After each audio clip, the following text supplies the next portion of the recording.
What's up, worship leaders? It is Lane, and today we are going to talk about what do you do to communicate to the worship team while you're on stage during a live set.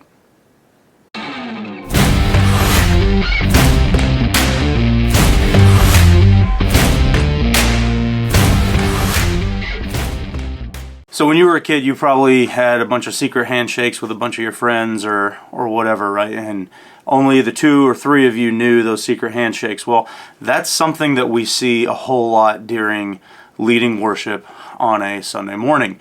You see the worship pastor or the worship leader a lot of times doing this little number right here, like trying to do whatever behind their back.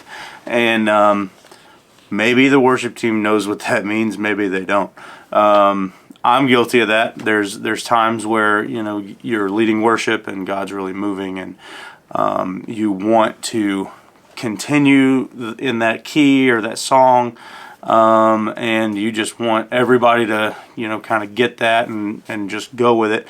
So we almost sort of, like, I hate to use this term, but like break the spirit in like causing almost a distraction, like, hey, you know, keep going or whatever, because, you know, you're not just doing it to the band, everybody else in the congregation is watching you do that. So it's really important to understand that it's probably easier for you just to turn around and say, hey, do it in this key, do it in that key, or keep going, or whatever.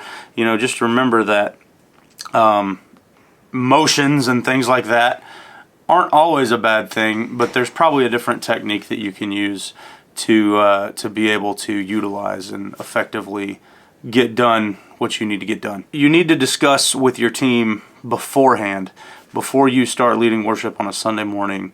If this was to happen, let's plan on this. If this was to happen, you know, we should probably look at shifting towards this, because you know as well as I do, you can make a song set and you can practice it during your rehearsal, your midweek rehearsal. And then Sunday morning, God's like, no, we're going to do this now. And you're there. And so there has to be these kind of secondary options if God does something on the other side. I want to encourage you, it's okay to turn around and talk to your team. It's not going to be embarrassing. But you definitely, especially in those moments of intimacy and where God is just really, really, really moving, to not break that spiritual connection with God. And then ultimately become a distraction. So that's going to be today's video on how to communicate on the stage. I would suggest, number 1, discuss with your team the options of if things get weird or they seem like they're going to change, or if you want to stay on that same key or song. And, you know, also make sure that your team is fully aware of what you, the worship leader, are doing. Okay, because I know for a fact sometimes drummers like to close their eyes, and piano players or whoever, you know, your band's not always just watching you.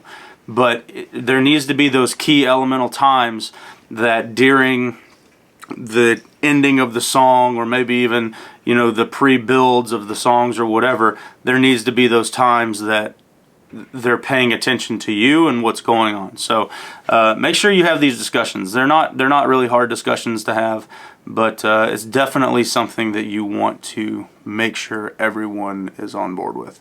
All right, guys, hope you have a great day, and we'll see you on the next one.